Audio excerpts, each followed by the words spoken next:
Thank you so much, and good afternoon, everyone, or good morning if you're in Louisiana.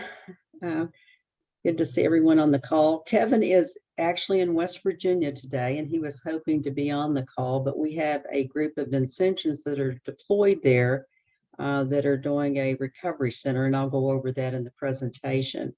And they were overwhelmed with survivors today, so he's not able to log in. So a little bit about the history of disaster services. And again, if you want to just put things in the chat, that would be great. We're one of the earliest charities in the United States to assist with disaster relief. And years ago, about 7 years ago, I was doing a training for FEMA in Alabama, and they had a big whiteboard at the front of the room, and they had all these dates covered up. And they had one of the dates of a group that helped during the American Civil War. And I guessed it wrong. I thought it was the Red Cross, and it was St. Vincent de Paul. So I was surprised that we were ministering to families even during that time period. We're a founding member of the National Voluntary Organizations Active in Disaster. And that is a national group that's been around for over 50 years. That coordinates disasters across the United States and works together. So we don't duplicate services, but we accent services with different organizations. And that's Salvation Army, Baptist Men, American Red Cross, Lutheran Disaster Services, the United Methodists, just to name a few, Catholic Charities USA. This year, for the first time in our history, we were voted on by all these national members, and there's over 100 of them across the nation and 70 some associate members, to be the 2021 Disaster Organization of the Year. So that's quite an honor for disaster services and for St. Vincent de Paul. We're divided, as you probably know, St. Vincent de Paul National is divided into 8 regions, and we have 8 regions too. Martha is the chair of your region, and Charlie Rogers is the co-chair. So they're the 2 go-to people that you would coordinate with when a disaster hits. And we actually have a tabletop exercise at the end where I'll go over that. The regional leadership, people like Martha and Charlie, coordinate the disasters with the councils, and then they interface with the disaster services. The U.S. branch, we cover the United States and American territories. We don't cover areas even on in this part of the world that are not within those boundaries. So for example, when we had a hurricane hit in the Bahamas, that would not be an area that we could deploy to. And that there's IRS reasons for that. And also we try to adhere to the rule of the society on the geographic boundaries. So a lot of people say, what is your structure? Well, we're a wholly owned subsidiary corporation of the National Council of the United States. And the National Council has 3 subsidiary corporations. One is the National Foundation that helps raise money to support our councils across the nation and the National Council. And then we also have the National Stores Corporation. Disaster Services was the first model to be a wholly owned subsidiary corporation. And we have our own board of directors and our board then, we have Ralph Middlecamp, for example, sits on our board, the National Council president.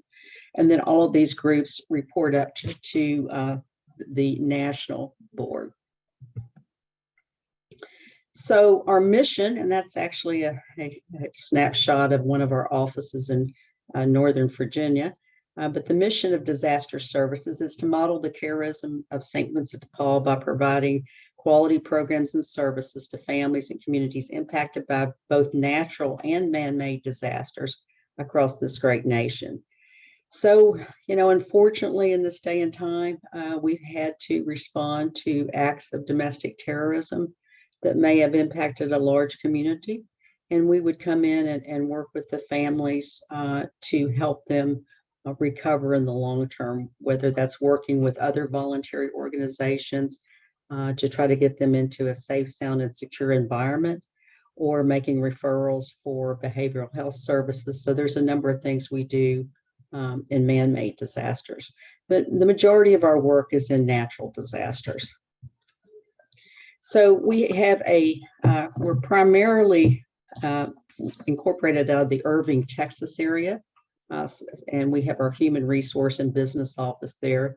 In Fredericksburg, Virginia, we have our administrative and all the tools and shirts and everything that we use for volunteer deployments. And as I mentioned, Kevin's actually deployed today with a team of Vincentians from the Eastern region, from Virginia and some of the other states. They're helping the West Virginia Council with flooding in that area. And then we have a small office in Baton Rouge, which is in the southeast, which is your region. And that's a program office that we've had there for a few years because we have so many disasters in the southeast region, and we've responded to a number of disasters, from hurricanes to tornadoes to flooding. And we have supplies in that office where we could then rapidly deploy items if we need to. And then our main accounting office is in Lincoln, Nebraska. We have a small office there and 2 staff because our CFO actually lives in Lincoln, Nebraska. So this is our core team. Myself, Chris Disney is a volunteer. He sits on our board. He is the chair of our Disaster Operations Committee, and he supports all the regional disaster chairs and co-chairs. Kevin Peach is our chief operating officer. Denise Dean is our chief financial officer. And then Anthony Placchino is our chief program manager. And Anthony assists me with the federal and state contracts that we do across the United States. So the Disaster Operations Committee, it's really grown a lot. We started off with just 8 regional chairs, and now we're up to 24 members. As I mentioned, it's chaired by Chris Disney. And some of our regions have state reps. So for Martha and Charlie, they're covering all the areas that you can see here in your region, the Southeast region, which also, by the way, includes Puerto Rico and the U.S. Virgin Islands. So it's quite a span of control that they have. But some of our areas have now gone to state reps. So we have, because there's so many disasters now across the nation, a lot of our co-chairs, our disaster co-chairs said, well, the job is a little bit overwhelming. We'd rather just focus on one state. So we've started that in the Mideast region. We have right now 3 state reps that are assisting the chair for that region. And so I said, this is a very active committee of the Disaster Services Corporation. So we wear 2 hats. We have a large volunteer side where we support all of our councils and our Vincentians across the nation. And then we have programs that we run too.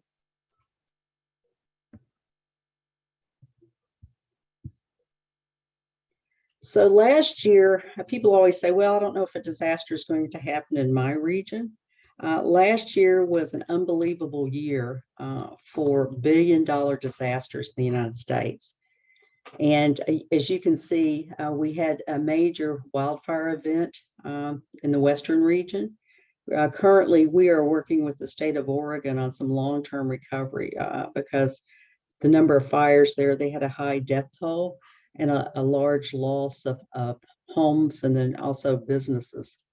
The drought last year, and it continues into this year, was very difficult in the Western and Central U.S.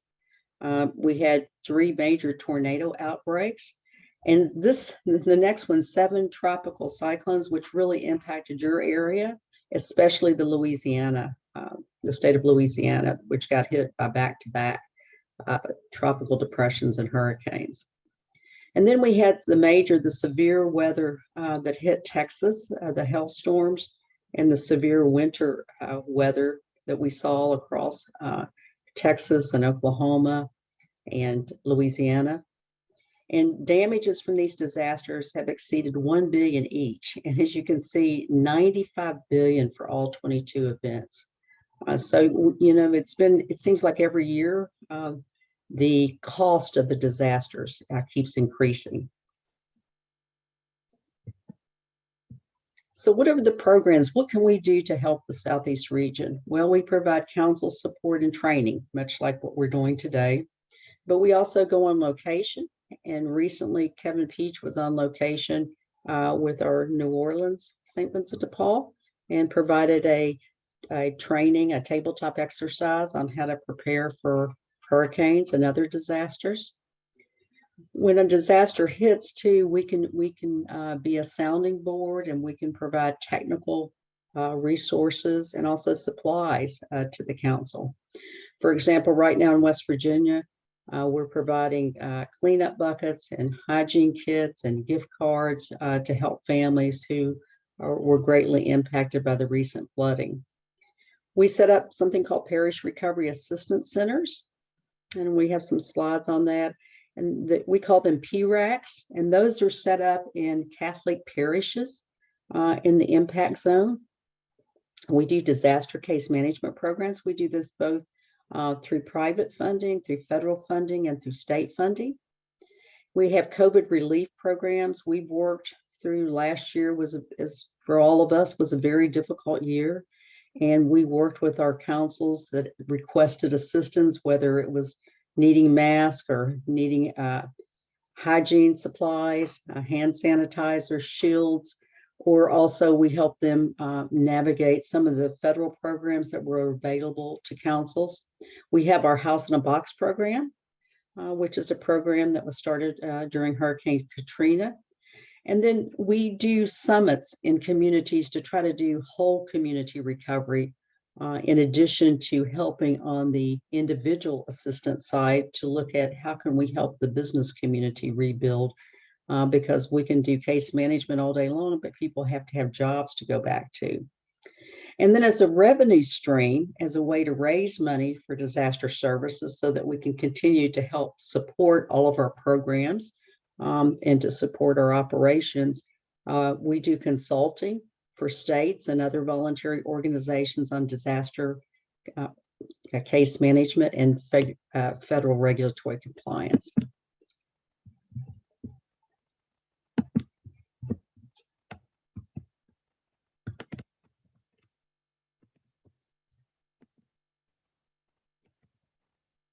So some of the things, and I think the New Orleans group will recognize this pic that was taken recently. We have something called a disaster playbook, and I'll go over that in a little bit, and also we'll send that out. I think Martha may have distributed that to you all, but that is something that we put together this past year that is actually gives you instructions and assistance on how to set up the various programs that we're talking about and what to do when a disaster hits. We do tabletop exercises, and we'll do a mini tabletop exercise today. And that's just a drill where you can plan ahead to simulate what you would do as a council when something happens. We can help if you need the assistance with a business continuity plan. And we'll take a look today. Again, we'll do a mini tabletop exercise where we look at planning for your council or thrift store or any other programs or pharmacies that you may have. And then, as I said, we provide resources through your regional reps and your co-reps. And then we also have grant programs available. We have a rapid response grant that Martha can send you out the application for. And we call it rapid response because if we get it the same day an incident happens, we can turn around and wire the funds to you the next day. And we also do long-term recovery grants. And those grants are for when you're working on the long-term phase of the disaster. And that may be from 30 days after the event hits up to a year or so. So the disaster playbook, and if you could put in the chat for me, because I can't see people right now, if you could put if you have a copy of the disaster playbook, that would give me an idea if people have that and if you've been briefed on that. But it is as I said, it's something that we put together so that it could give you a step-by-step process on what does it look like in the preparedness phase of disaster? What does it look like when the disaster hits and you're in the immediate response? And then what does it look like in the long-term recovery phase? So it's important for us to know where you are in that process. And this guides you through that because disasters have various phases. And if you're trained, you know how to respond. And I've responded to a lot since Katrina, almost every major disaster in the United States. All disasters are local, and the better prepared you are, the less economic impact it has, and the more individuals, the more survivors you can assist in the process. So one of the things that it's important when you look at preparedness is most people think they're prepared, but they aren't. And so it's really important, whether you're talking about your own home, your neighborhood, your place of business, your school, you can do some things immediately to try to prepare. And one of those is to identify local partners. And when we talk about local partners, these may be groups that your conference works with currently, or if you have council programs that your council works with, it may be your local United Way, maybe the Salvation Army. I know when I was in my conference in Dallas, when I was able to be home and be in my local conference, we did a lot of work with the local branch of Salvation Army. When we couldn't assist a family, we would refer the family over there for rental assistance or other items. So look at those partners that you normally work with, or maybe it's Catholic Charities in your community. Maybe it's a community development organization or in your community, but look at those local partners that help you. Get with them, build a team, and try to come up with a plan to serve your community.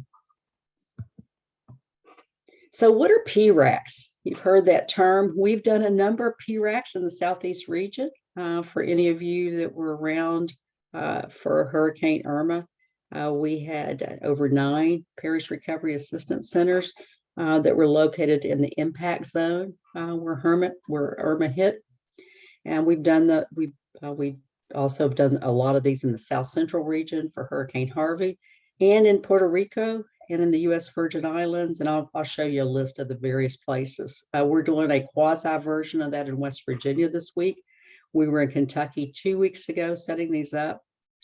But it is a way for us to, sometimes we work in a multi-agency resource center when a disaster hits with other organizations. But when there's major disasters, oftentimes communities are too stretched. And so this is a way for Catholic organizations to work together to deliver critical services to families. This concept helps because we have trained rapid response teams that will help provide training to other council members or other Vincentians that want to assist in these centers. And you notice we have these alphabet soup acronyms with FEMA and the Small Business Administration, Other Needs Assistance. That's what ONA is. And SBA is the group that actually handles loans for individuals for home repairs during disasters. And a lot of people say, well, isn't SBA for businesses? Actually, it's for homes also, and for individual assistance during a federally declared disaster. Check the chat here a minute. Okay. If you're not familiar with it, we will try to get a copy out to everyone on that. Some people have it, some don't.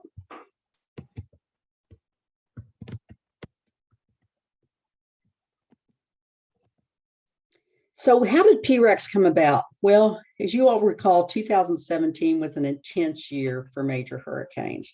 And we were actually at the National Assembly in Tampa, Florida, and we were giving an award to this gentleman, General James Hoyer. And we asked him, the hurricanes, we had one Harvey had hit, and then Irma hit, and then Maria hit. And we asked General Hoyer if he could meet with us and brief us on what he would do for what should we do. And he's actually Catholic. And he said, you know what, there's not going to be time. There's not going to be the availability to have multi-agency resource centers. What I recommend that you do is you go to your local community and your local parish and start there and set up a recovery program in your parish. So he met with us for an hour. It's very valuable time. And we also met with Texas A&M, their emergency management division. And from that, we put together a very formal plan that we have been able to execute throughout all these major disasters. And I can tell you all, it was such a blessing during 2017, because I was having to set up these parish recovery assistance center simultaneously in Florida, in Texas, and in Puerto Rico at the same time. And if we hadn't had such a formal structure, it would have been total chaos. But because we did have a formal structure and we had a logistics plan on how we're going to deploy both volunteers and assets to these communities, and we had uniform forms that we used, it worked very well, and we were able to serve thousands of people. So to date, we've utilized it in California. We did it for the California wildfires. We've used it in Florida, as I said, for the hurricanes. In North Carolina, we used it for Hurricane Gordon. And in New Jersey, we used it for a flooding event. We've used it numerous times in Texas. And Louisiana should be on this list too, because for this past year, we used it in Louisiana with the recent tropical depressions and hurricanes. And then the Virgin Islands and Kentucky and West Virginia. We're in West Virginia this week. This is modeled after something called the Incident Command System. And the Incident Command System is used by emergency management across the nation. It's a standardized approach, and Homeland Security developed it. It was actually started in 2004, and we have been using it for our PRAC model, and we were trained on how to put this together. Again, it's a logistics model and a plan on who's in charge of a PRAC and the various stations that you have to have. But we did put this together at the advice of General Hoyer and then working with Texas A&M on the model. And it's been a very effective model. And when we go into communities and we interface with groups other than our own parishes, when we talk to the local emergency manager, they're very impressed that St. Vincent de Paul has a model like this. This is a standardized model that's kind of recognized on a national level. So this is an example of a team that we deployed to Puerto Rico for Hurricane Maria. And we had a very diverse team. We had a Catholic priest from Nebraska that deployed with us. We also were working with our local St. Vincent de Paul Council. We had a retired fire chief from Los Angeles that was with us. We had people that spoke various languages and dialects, which is important. You want to have your team members represent the people you're going to be serving. And we were able to, in 10 days, serve 7,000 survivors. So it was a very successful parish recovery assistance center. We did a number of them across the island. We did not have power the whole time we were there. We stayed in a mission center with a generator. So it was a little bit challenging for our volunteers. But we were able to serve a lot of people, and it was really the families there were in desperate need of commodities, and also because they didn't have access to Wi-Fi, and there had been such a great loss of power across the island, we were able to help through cell phones and other means to get them registered with FEMA so that they could get assistance. We worked together on this large-scale operation with FEMA that was on the island, which is Region 2, and that's the region of FEMA that serves your areas. And with the local bishops, elected officials, the local police, and the Puerto Rican voluntary organizations active in disaster. Now, it was important in this situation to involve the local police, and you may or may not have to do that depending upon the scale of the disaster. But because people were so desperate, we had to be careful, and we wanted to protect both the survivors that we were seeing at the parishes, but also we wanted to make sure that our volunteers were protected. And so we involved the local police. We let them know we were going to be there, because you would have sometimes 200 people waiting in line. People were hungry. They were without water. And the police actually helped us to distribute the commodities. I'm going to stop here and see. We have a question. Okay. Any questions about that? Does anybody have a question?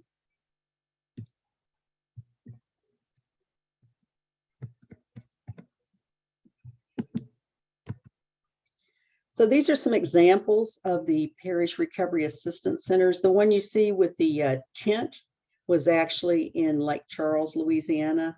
We were doing COVID protocols. So you'll notice we're outside. Our people have masks on, and people came through and did a drive-by, and we would see one survivor at a time. So depending upon the situation, and we're still very cognizant of COVID across the nation, and in some states, the situation's a little bit different depending upon the what the state protocols are. So we try to work within those protocols. But that's an example of one of a PRAC in the Southeast region. Some of the others that you see are from around the U.S. And the gentleman standing in the shorts, that's actually one that was from Hurricane Gordon, and that would have been in the Carolinas. The pic with me with the baby is in the Virgin Islands. We actually set up a parish recovery assistance center in a very poor area, an island that had been without power for quite a long time. Very, very challenging working with the families because they were in such desperate situation. Then the other one pic is from Hurricane Harvey, the one up in the upper corner. And then the large one where you see the hundreds of people and there's the Catholic nun and we have a doctor there. That is actually when we were working in Puerto Rico. And again, we didn't have power. So we were outside kind of in an open carport area next door to the parish. So we're working with the families, and God bless our volunteers. I mean, those were long hours there. Sometimes we'd be there 10 hours a day and over 100-degree temperatures. But our local St. Vincent de Paul Council on the island was great, and people were so patient too. And as I said, they had been without food and water and power for quite a long time. This is an example of another parish recovery assistance center. And again, these may look different depending upon the facilities that you have available. So this was in rural Kentucky 2 weeks ago, and Kentucky had some major flooding that they did get a federal declaration. And these are some of our Vincentians carrying in commodities. As you notice, we're having to wear, when we're interfacing with the survivors, we're wearing masks because that was the requirement of the area. And we also wanted to protect our volunteers. So no matter what the situation, and you all probably know this from council and conference work, but especially in disaster zones where we're going to be working with a large number of people, we want to make sure that all of our volunteers have all their shots, that they feel comfortable. We do have a release form that they feel comfortable working in that environment, that they can work in the heat, that they, is it going to be an issue to help unload water or commodities? So those are some of the questions we screen our volunteers, but we welcome if anybody would like to volunteer for an area outside of your region. We do cover the cost for you to travel, and we have a per diem, and we cover hotel stay or wherever, if we put you in a mission center. But it's a very rewarding experience to be there to help families. And I always call it, it's like a home visit on steroids, because we're seeing a lot of people in a given day. We can't go to their homes are destroyed or heavily damaged, and they may be staying in shelters or hotels or staying with friends or family. So we're seeing the people at the local parish recovery assistance center. So now we're going to switch to another program that we have, disaster case management. And this is a long-term program. We do this after disaster hits, and we receive funding either through foundations, through private programs, or maybe the state will fund us. In Louisiana, I'll show you a chart in a little bit. We've done several programs also in Florida, where we've been funded by the state through a federal pass-through grant. We've also done work directly with FEMA on disaster case management. And then we've worked with other organizations in a consortium agreement. So we did that in Oklahoma a few years ago when we were working on tornado relief. And most recently, we just completed a program that took almost 3 years from Hurricane Harvey, where we worked with 4 other national organizations to provide disaster case management to over 23 counties in Texas. And we were one of the largest organizations. We had a large footprint in that program. So case management, as I said, can be from 6 months up to 24 months, and sometimes longer than that. But we're helping families navigate the long road to recovery and what that new normal will look like. And it takes years. And Katrina, is still going on in some areas. So one of the reasons why we do case management is that we have to advocate for families. We're like a life coach for them. This is a picture of an actual home after the 2016 floods in West Virginia. And if you see that cardboard box on the front porch, there were children that were sleeping in that box. And so when we went out to the community to set up recovery centers to work with families in this particular community, we realized that we had to do a domestic welfare check. And so as Vincentians and as disaster services employees, we have not only a moral, but a legal obligation. And so sadly, we had to call in, for this family, for the children to be checked. And both families had major flood damage. The family that was the children that were staying on the front porch, their parents had lost their homes. As you can see, the home had all the windows are open. They were using rugs over the windows. So we tried to look again at what were some of the major issues that were in this community, because it was going to take more than case management. And this is one of the communities we worked with the state of West Virginia on doing some economic recovery summits.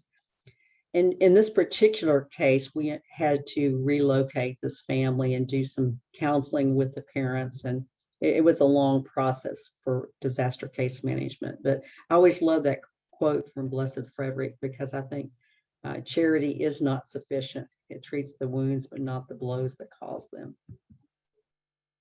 So disaster case management, we look at strategies where we can help the survivor to put together, as I said, a roadmap for their future. It's their plan, it's not our plan, but our disaster case manager makes recommendations on what are things that are going to have to change in order for them to survive. That may be, maybe they lost their job, maybe their place of employment was destroyed, maybe they lost the tools of their trade, so maybe they're going to need to go through some retraining or look at a different career. Oftentimes we have to relocate people because there's no affordable housing in their community.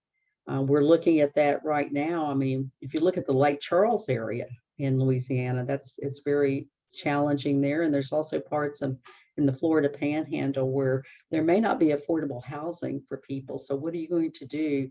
You're assisting them with navigating FEMA benefits and seeing if they qualify for a small business administration loan to rebuild their home. But if there's nowhere to rebuild in that community, you may have to relocate them, or they may have to go live with a family member. So these are some difficult things that we work with families on after disasters, and that the case manager really has a critical role to look at all the various resources that are available and what are the options for individuals.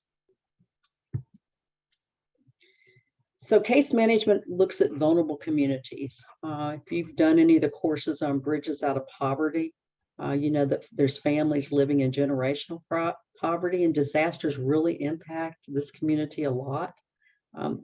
We find that middle income families fall into situational poverty because they didn't have flood insurance and their insurance policy doesn't cover floods.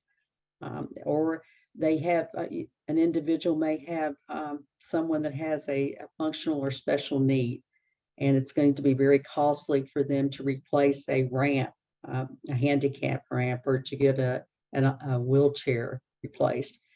And then oftentimes we see cultural and language barriers. When I deployed actually to the Kentucky Parish Recovery Assistance Center 2 weeks ago, and we were in a rural part of Kentucky, and it was very difficult for the people to understand what we were talking about when we were discussing how to navigate SBA, that you had to go through this SBA process. We might, people looked at us like, what in the world are you talking about? They didn't have Wi-Fi access in that community. And it's surprising in this day and age to find communities where people don't have access to the internet. So again, we had to use phones to get people registered for FEMA. and also to call for other resources in the communities. So these are important things to think about. In our case managers, we have to do an education process because we don't want to judge people. We want to come across with our Vincentian charism, but we need to look at all these complexities because each, as I said, all disasters are local and every situation varies, and it's difficult for many families to recover. I see someone has put a note on here. Many people from Lake Charles have relocated to the New Orleans area. I believe it because there's no affordable housing, and so much of they've been hit so many times this year that it's just ongoing repair, and some places they can't be repaired.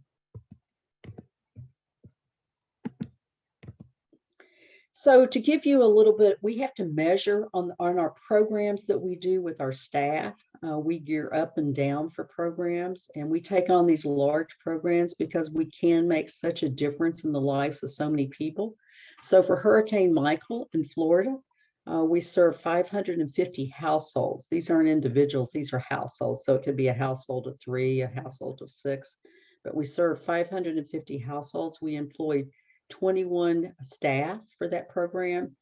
And we were able to help families rebuild homes for a value of services of almost $5 million. In Puerto Rico, we served almost 5,000 households, and we had employees, 141 employees. And as you can see, we provided $10 million of services. In Hurricane Harvey, which was one of our larger programs, we served 4,200 some households. We had 115 employees, and we were able to do over $63 million of services for those families. And in value of services, that's where we work with other organizations to help families find a way. For example, the United Methodist may come in and do a rebuild for a family, or we help families apply for grants in the state of Texas. So there's a number of programs that we're able to assist families. In Hurricane Irma in Florida, we were able to provide over $3 million of services for over 1,200 households.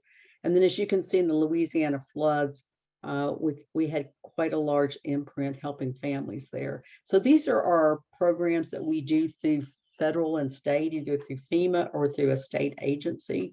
And they're very involved, but it's not reasonable to ask a volunteer to volunteer for 2 years working 40 hours a week. So we do hire people, and we hire in many communities, we hire Vincentians who are retired or who would like to do this type of work. So again, it's something we try to involve our Vincentian community first, and then we go out to the larger community. Our House in a Box program is probably one of the programs that you've heard a lot about. We established this in response to Hurricane Katrina. Texas at the time was a host state, and I'm sure many of you who are from Louisiana remember this. And so we had hundreds of thousands of people migrating to Texas, and we had to find an industrial model. We couldn't just take furniture out of a thrift store when you're talking about thousands of people. And so we started this program where we could purchase goods en masse and be able to distribute that out quickly to individuals who have been vetted and that had needs. It's a nationally known program. We have executed it a number of times in all kinds of situations, in response to wildfires, in response to hurricanes, in response to flooding. And this is it's part of long-term recovery.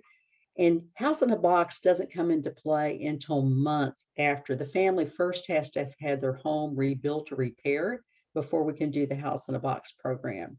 I was the executive director of the Dallas Council at the time Katrina hit, and we had a donated warehouse that was over 70,000 square feet, and we were able to help 15,000 households during that time. And the individuals came out of one of the mega shelters in Dallas Reunion Arena, which was a sports arena at the time. And the mayor of Dallas went on television and said, well, we've got to get all these families from New Orleans out of the shelters. And so Salvation Army is going to provide clothing for them, and St. Vincent de Paul is going to provide the furniture for them. And so we had to quickly stand up this program. And as I said, it's been a very successful program, but it was quite a major undertaking for us at the time. So the House in a Box provides bedroom items, living room items, dining and kitchen. It's kind of like a, your first starter apartment, and then bathroom and cleaning supplies. So it's a beginning. We purchase goods in sets of 4 for a family of 4, and then councils can scale up or scale down. We have done this program, as I said, in a number of locations, and we've also done it digitally. So for example, we had, when we were working Hurricane Michael, we didn't really have access to a large warehouse because there wasn't warehouse in Florida. It's very expensive to rent a warehouse. And there's also many of the other buildings, commercial buildings, were damaged from the hurricane. So we went to a digital model where we qualified the families, and then we sent them to a big box store with like a voucher where they could then pick out the furniture within a certain price range. So we've done it a number of ways. The warehouse way works well because we can have Vincentians at the warehouse that can greet families. We get to do our one-on-one service with the families and help them. But it's sometimes we can't do that type of program because there's just not any warehouse space available. So we always tell councils we can go one way or another. We can either do it the old-fashioned way, and we've done this in Oklahoma after the tornadoes there. As I said, we've done it with wildfires. We've done it with major hurricanes. It's a very rewarding program because you're giving families hope. It's all new items, and they're very excited when they receive it because oftentimes they don't have the resources to replace all of their furniture. So we can either do a digital model, kind of like a blockchain model, or we can do our original House in the Box, which is a kind of a bricks and mortar model where we actually have a warehouse. Okay, let me stop a moment and see if we have a question. The House in a Box, we do it at mass purchase. So it's for an event where we have to purchase at least 20 setups at a time. So we could do that for a conference if you wanted to do 20 setups, but again, because we have to purchase in volume for economy of scale, otherwise it's too expensive to do it.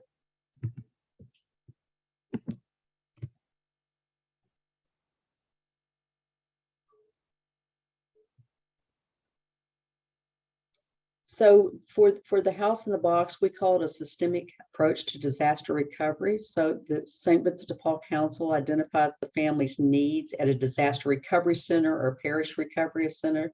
The family could receive a voucher, and you could either do this after, if you're doing immediate response, you wouldn't be setting this up, but you could do this if you're doing a PRAC maybe several months after an event happens.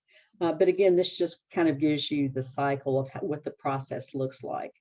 And these are some pictures from some of our various warehouses from South Carolina to Oklahoma to Florida to the Virgin Islands. And one of these, I think, is Florida I'm looking at too. So again, we can either do this approach or we can do a digital approach, but there is a process where we make sure that the family does have a need, that they don't have insurance that would normally cover furniture, because we want to make sure that we're not doing any duplication of benefits. And as I said, we have a whole model, and the playbook goes through this a bit, but we have a whole model where we can help you set up a House in a Box program at your council. Okay, I'm going to stop and ask, let's see what the question is here. Okay, okay, thank you for that, Michael.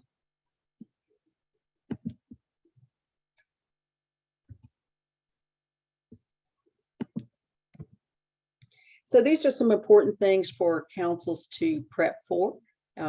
One is to have a disaster committee with a designated chair. That's very important because, as I said, it's not if a disaster is going to happen, it's when.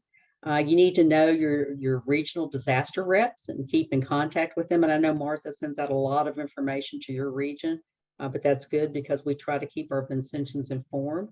You want to build those relationships with other voluntary organizations in your community. and with your diocese. See if your diocese has a diocesan disaster coordinator. Do they have a plan?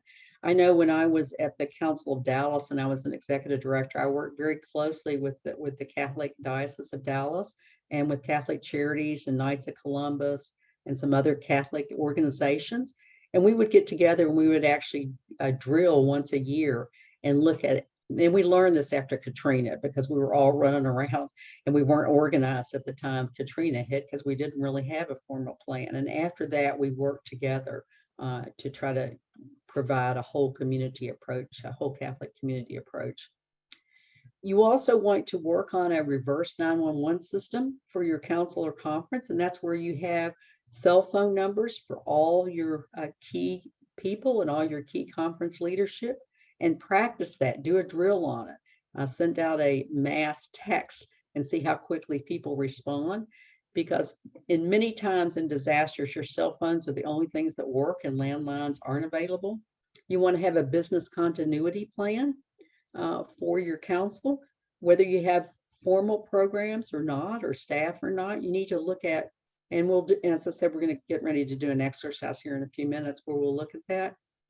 You want to look for grant funding to build capacity in your council, because a lot of times we don't have the extra dollars to put together a plan or to do a drill or to buy supplies for our volunteers, to buy shirts. You see today I have on my disaster services shirt. It's important when we're going out in the community if we can have a brand that is St. Vincent de Paul.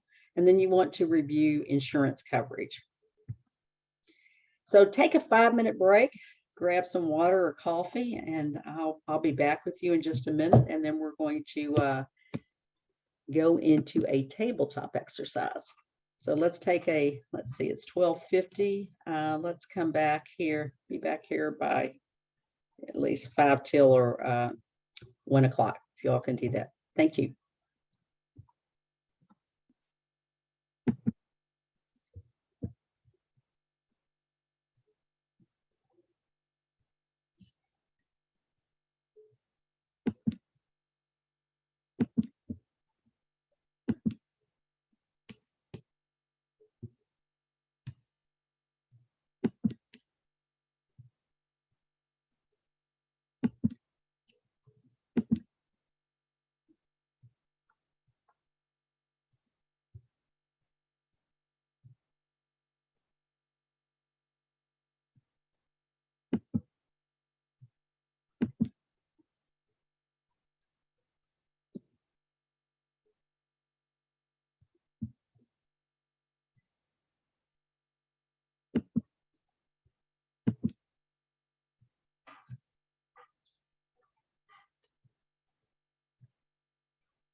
Hey, I'm teaching a webinar. I just did right.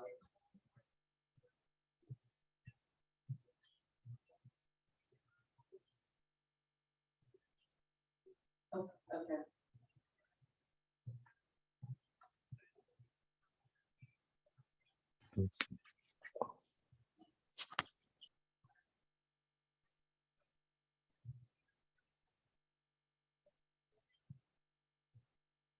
Did you tell her that?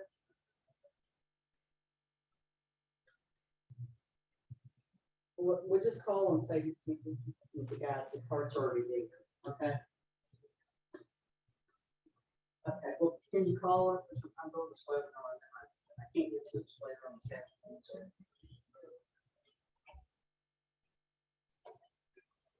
Bye.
Okay, is everybody back with me?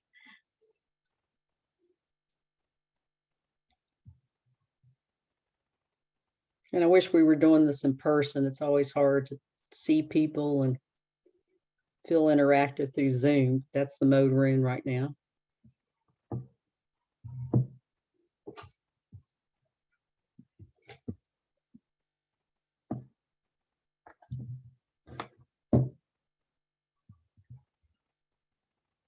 Okay, we're going to do a short exercise, and I know the New Orleans Council went through this on preparing your council for the impact of a disaster. We're not going to do a hurricane. We're actually going to do a tornado.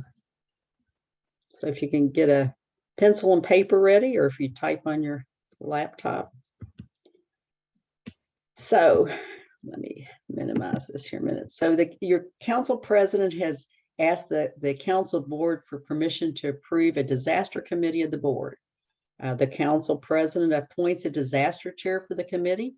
The disaster chair just started her plans for the committee, and an F4 tornado hits her council's thrift store and council office building and destroys 200 plus homes in the local community. The local Catholic diocesan disaster coordinator calls XYZ council president and asks if the council can volunteer to set up a parish recovery assistance center for the survivors. Take 10 minutes to write down what steps the disaster chair should do next. So I give you a little time to do that. And I'll leave the slide up here for you.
And when you finish, if you could just type done in the chat so I'll know you're finished.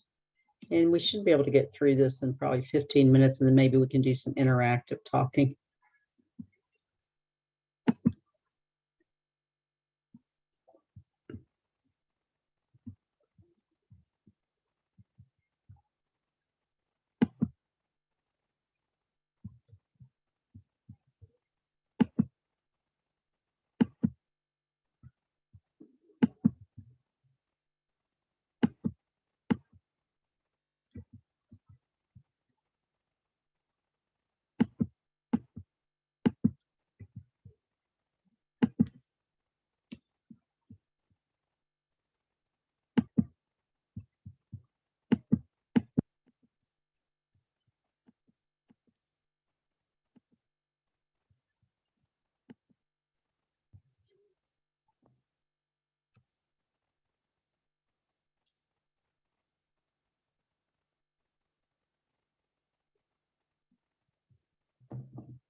Okay, I see a lot of people looking up.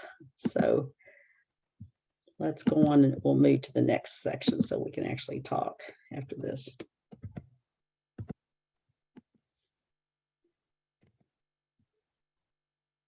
So compare your answers to the following steps for tornado recovery.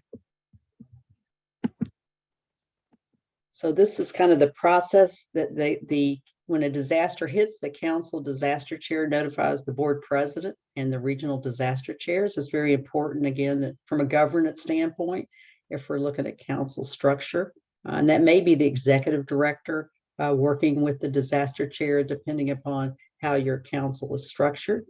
And then the council president would notify the national vice president and the regional disaster chair, or your council disaster chair notifies the regional disaster chair or chairs. So that would be Martha and Charlie in your area. The disaster chair then would contact your local emergency manager. So it's going to be important to know who that local emergency manager is for your community. If your council covers a lot of parishes or a lot of counties, you need to have that contact information, because you're going to want to know from them what's going on, how much is the damage, is there anything we can do to assist immediately? Or maybe you need to find out for your parish or for your council office some information to keep it safe, sound, and secure. For example, if you've had major destruction in an area, you want to make sure that there's ways, and your building has been hit. You want to ask the local emergency manager if you should contact the local authorities. Is the National Guard coming in? So there's a number of different situations depending upon the severity of the disaster. If you have a COAD, a community organization active in disaster, or a state VOAD, you need to be in contact with both of those groups, because you need to know what resources are coming in, either from a national level, from the National Voluntary Organizations Active in Disaster, or what the state is providing. And the local VOAD can also tell you if the governor's office has declared disasters in your parishes or in your, and I'm saying parishes from a Louisiana perspective, like a county, from your parish or county. They can tell you if there's disaster unemployment, is there going to be immediate resources from the state level, if there's been a federal declaration. And then your council disaster chair would need to contact the diocesan office. So remember, we talked about earlier, it's important to know, does your diocese have one of those? Is there a person, is there a plan for the diocese? And if your council is in a church facility, or if your conferences are in church facilities, you need to be aware of what the impact would be. Then you need to begin to assess the damages that are impacting your council or conferences. Your council board needs to review their business continuity plan and to put it into action. And then the local rep would need to request a rapid response team to help with the Parish Recovery Assistance Center or a rapid response grant. So again, remember, the diocese has asked you to set up a Parish Recovery Assistance Center in this particular tabletop exercise. So I know that's a lot of information. And again, we can work with your council on going through and putting together a real plan. But these are some things to think about. And oftentimes when a disaster hits, you've got things going on constantly. I can tell you when I was an executive director in Dallas and Katrina hit, and I'd had a lot of prior management experience in my lifetime. I'd been a college administrator. I'd been a federal agent when I was younger. I had never in my life experienced anything the magnitude of Katrina, and the decisions that I had to make and the logistics plan that I had to put in place. It was overwhelming. I was very fortunate to be in the Dallas-Fort Worth area where I had access to some major Walmart executives. I worked with some military there, with Texas Instrument and some other key community leaders and the diocese that helped us put together a plan. But it was quite overwhelming, and we were putting in 12 to 15 hours a day for 6 months.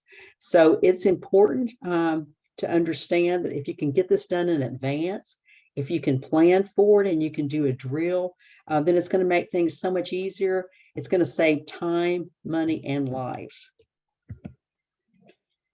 So these are some things to think about, and you need to avert risk to the corporation. Your council is a business entity too, whether you're 100% volunteer based or you have staff and volunteers, but you need to think about what impacts is the disaster going to have to people, processes, facility, and technology, and break all of these down individually. If people lost their lives, do you have any plan to help families? What type of coverage do you have? Or if people were injured, how will you back up and retrieve data? And what plans do you have in place, both at the local parish, if your conference is located in a parish and it's hit?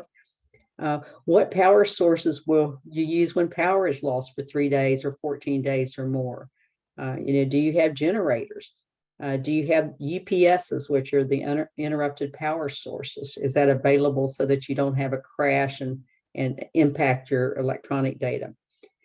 Does the council have laptop chargers for a car? Many times in major disasters, and I told you in Puerto Rico, we had no power, but in other areas in Texas and in Florida, I've actually had my laptop and a car charger for a laptop where I've been working and communicating with Martha via laptop from the car and charging my phone because there was no other way to charge it. So it's important to be thinking about these kind of things. And again, if you've never gone through it, you really can't understand the magnitude of it.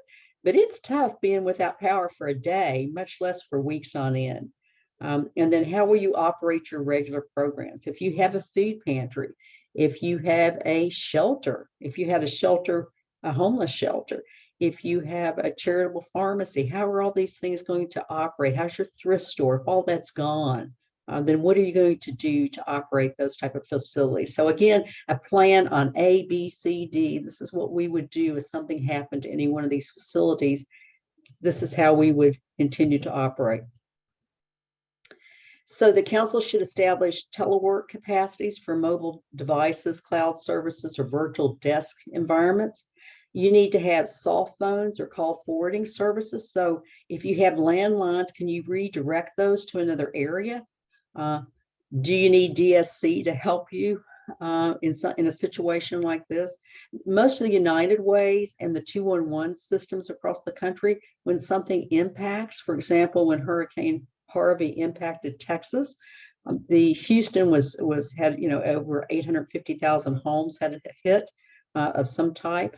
And so the 211 system there was overwhelmed, and they were able to forward all their phones to the Dallas-Fort Worth area and to the Shreveport area to handle the call volume for 211.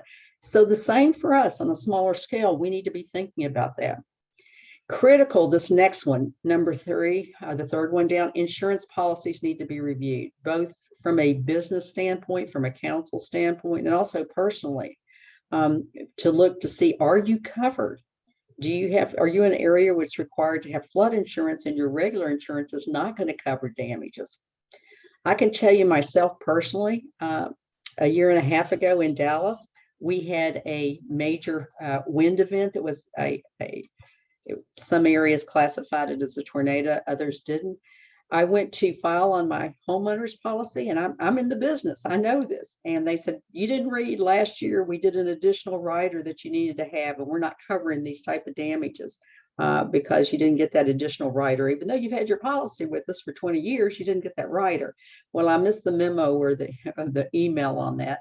And so I had to pay out of pocket for roof repairs and for a tree that fell. My neighbors had a tree that fell through my roof, and I had fence damage, and all that was out of pocket. And so that was a hard life lesson. So I'm speaking myself. I mean, I didn't realize that I had to have that because Texas had so many hailstorms, so many tornadoes, so much wind damage that they changed the rules on insurance policies. So it especially important for us, those of us who've had policies for a long time, but also for businesses. I mean, look to see what type of coverage do you have, and do you need to add special coverage? Because if you're in an area that's been storm prone or hurricane prone over and over again, there may be some things that have been excluded in recent years. We talked about this earlier about having the reverse 911 system. And then you need to practice this plan. Whatever you put in place, you need to practice it before a disaster hits. So financial preparedness. I don't know if any of you recognize this building, but this was actually St. Mary's Parish in Joplin, Missouri. When Joplin had that tornado a few years back, we had a conference that actually had an office behind this building, and there you can see all the buildings flattened behind it. It was really tragic because they had just remodeled their food pantry and everything took a hit, and the freezer was destroyed, the roof was destroyed. Unfortunately, in Joplin, this was an F5, and there was a large loss of life in that community. Over 150 some people lost their lives. But at the time, our conference there really hadn't imagined that anything of this magnitude would happen.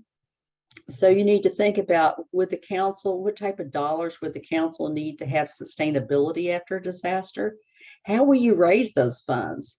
So be thinking about, are there community foundations that you could go to? If there's things that aren't going to be covered by insurance, what would you do to be able to get those dollars? So you need to be looking and thinking about, who could you go to in a situation like this? What messaging will you need to send out to your conferences, the diocese, the community? If you've had a major hit to one of your facilities, and you can't operate your programs, what would you do? How would you notify people? So can the council work in an alternate location? Can you go?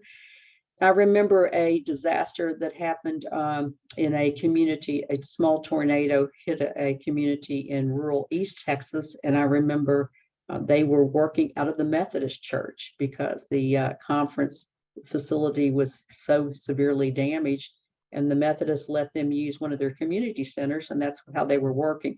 So again, you need to think about ahead of time, and this is why it's important to build those relationships with community partners.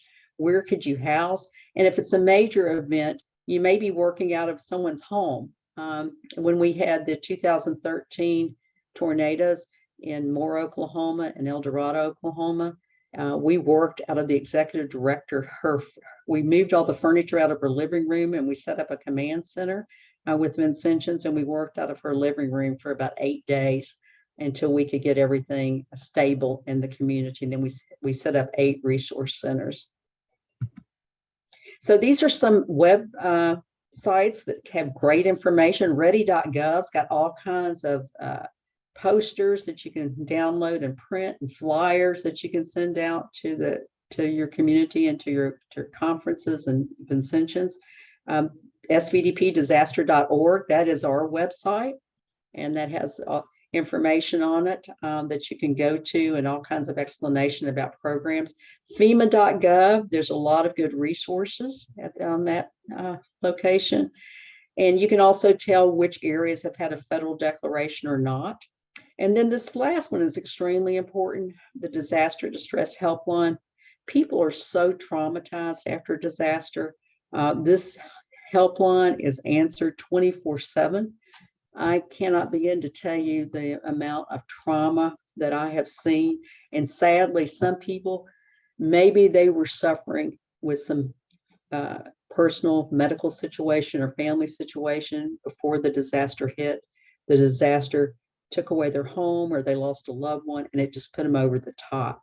So Most of us are not professional counselors, and this is a great, they have an 800 number that can be called 24/7, and they can really work well with people.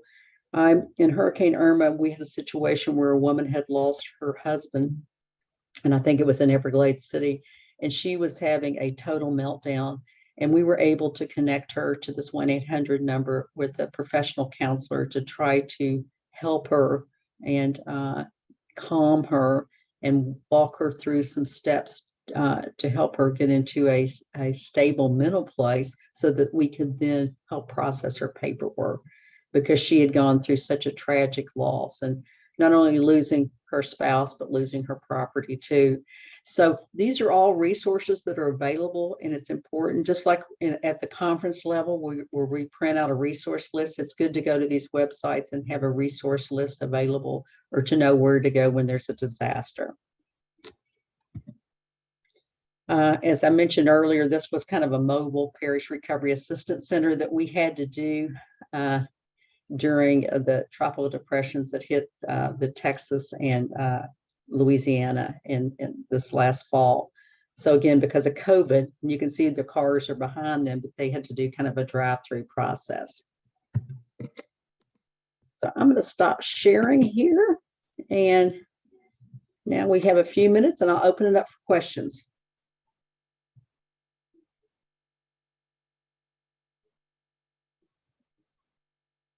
Does anybody have a specific question? Are you overwhelmed? It's a lot of information.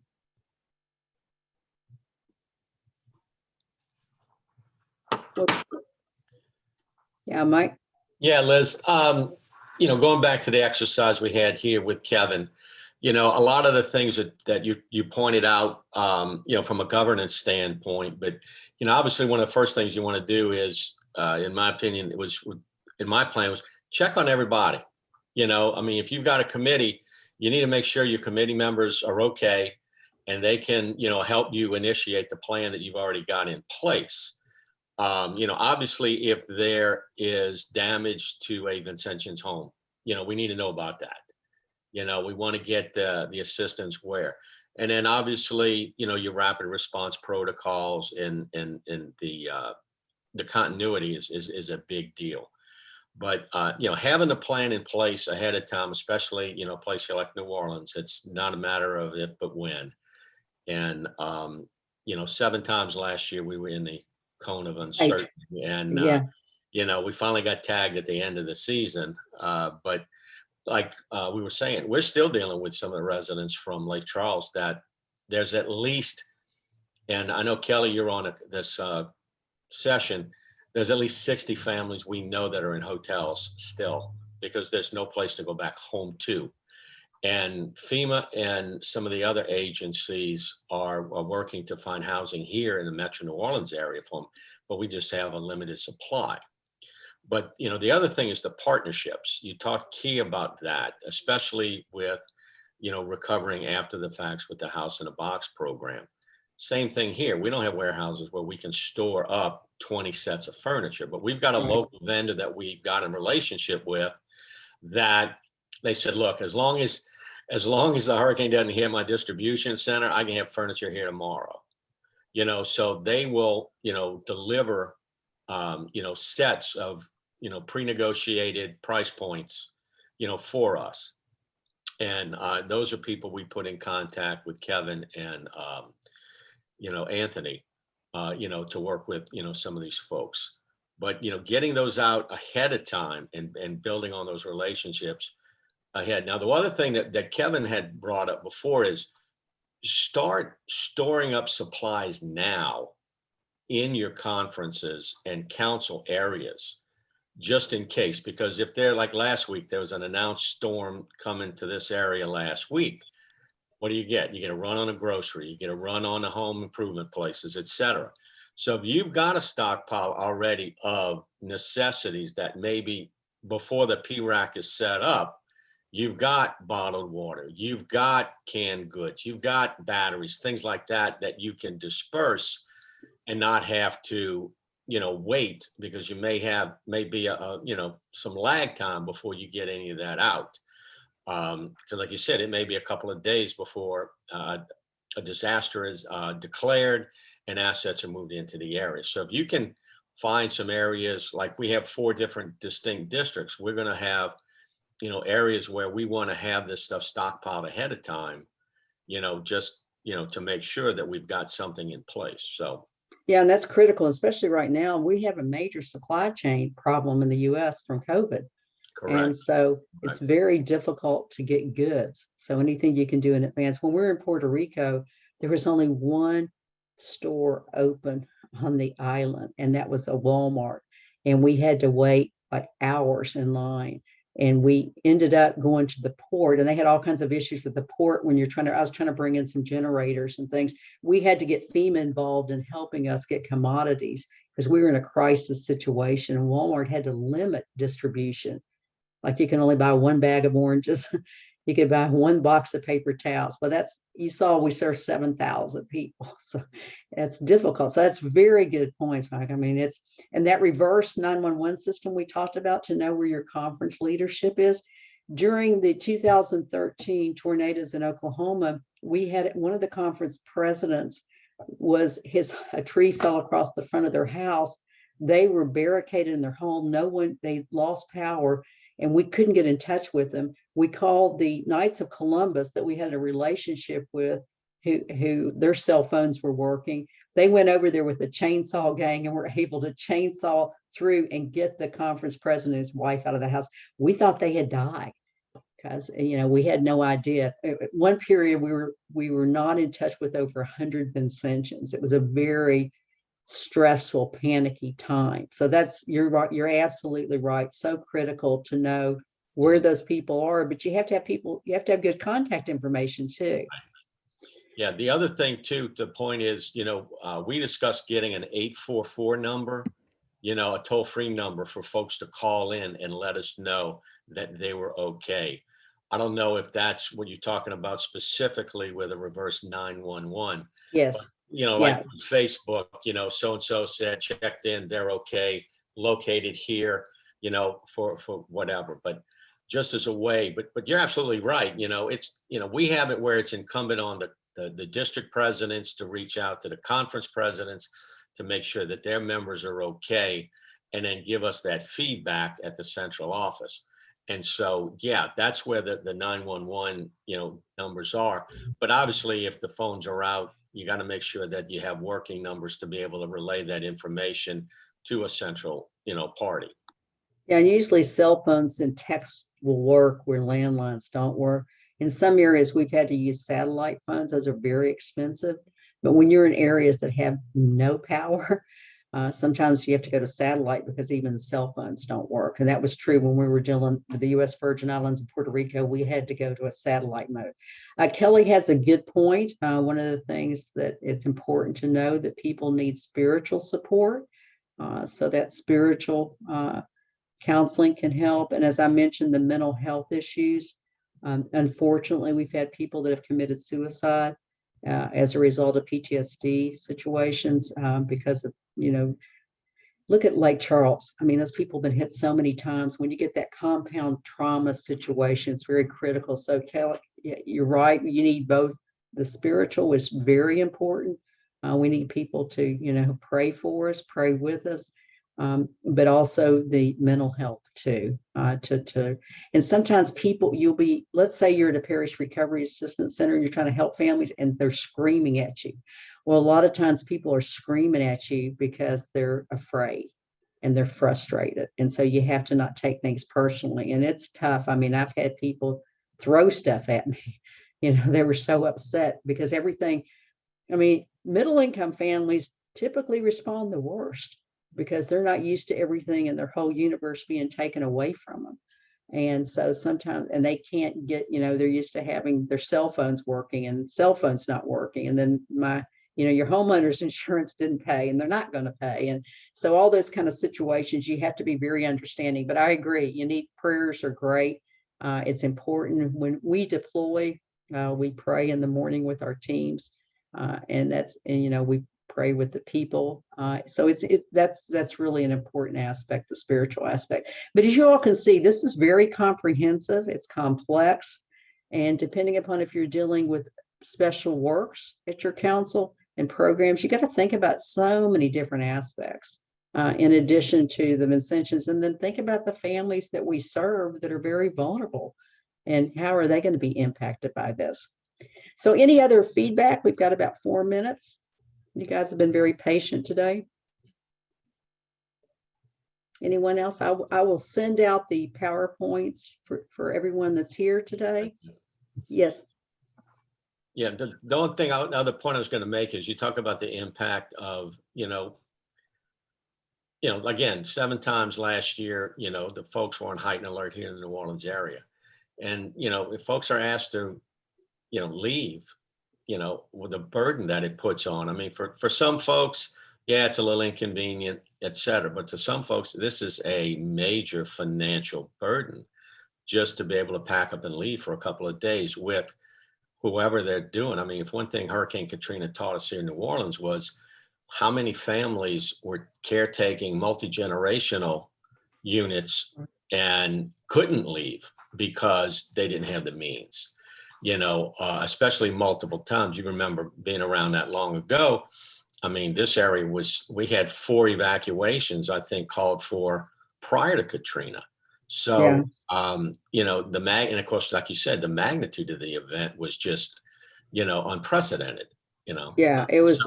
We'd never seen anything like a Katrina, and actually, we put together the work that we're doing today for disaster services. The reason we realized we needed to have a formal corporation was a result of Katrina. Yeah.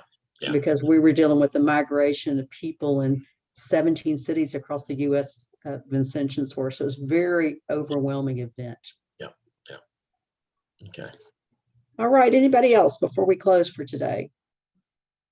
Well, if not, thank you all so much for being here. And as I said, I'm going to look at my 17,000 emails. We've got tornado damages outside the Chicago area. We've got flooding in Kentucky and West Virginia right now. We've got some fires on the West Coast. So you guys pray for me. I really need it right now. And we're getting ready to go into major hurricane season. So God bless. Have a great day. Enjoy the rest of your conference. Take care. Bye-bye. Thanks, Liz. Thank you. Bye-bye.